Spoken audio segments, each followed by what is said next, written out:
नमस्कार दोस्तों, आज हम आपके लिए लेकर आए हैं श्राद्ध पर्व की एक पौराणिक कथा।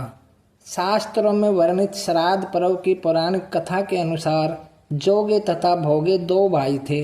दोनों अलग अलग रहते थे। जोगे धनी था और भोगे निर्धन। दोनों में परस्पर बड़ा प्रेम था।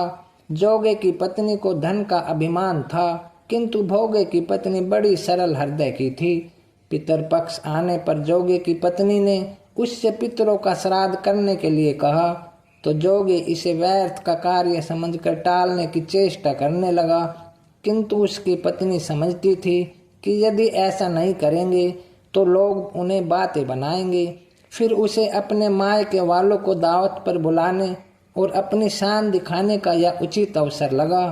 अतः वह बोली, आप शायद मेरी परेशानी की वजह से ऐसा कर रहे हैं, किंतु इसमें मुझे कोई परेशानी नहीं होगी। मैं भोगे की पत्नी को बुला लूंगी, दोनों मिलकर सारा काम कर लेंगी। फिर उसने जोगे को अपने पीहर नौता देने के लिए भेज दिया। दूसरे दिन उसके बुलाने पर भोगे की पत्नी सुबह सवेरे आकर काम में जुट गई। उसने रसोई तैयार की, अनेक पकवान बनाए, फिर सभी काम निपटाकर अपने घर आ गई। आखिर उसे भी तो पितरों का श्राद्ध तर्पण करना था।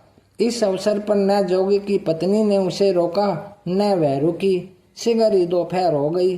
पितर भूमि पर उतरे। जोगे भोगे के पितर पहले जोगे के यहाँ गए तो क्या देखते हैं कि उसके ससुराल वाले वहाँ भोजन पर जुटे हुए हैं। निराश होकर वे भोगे के यहाँ गए।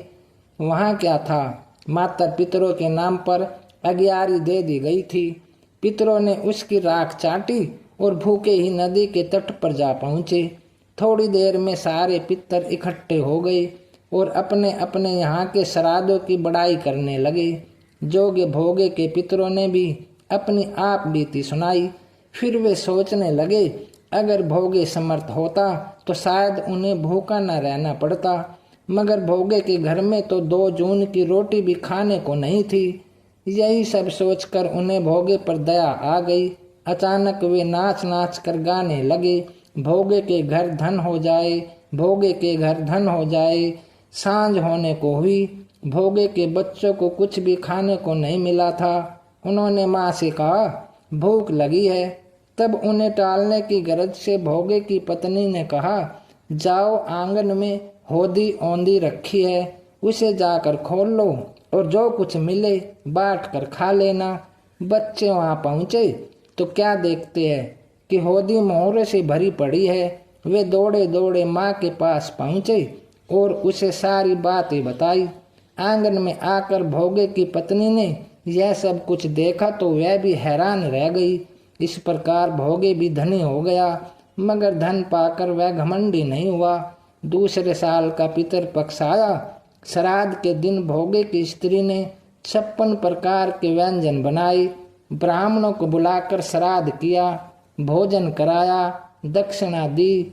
जेठ जेठानी को सोने चांदी के बर्तनों में भोजन कराया।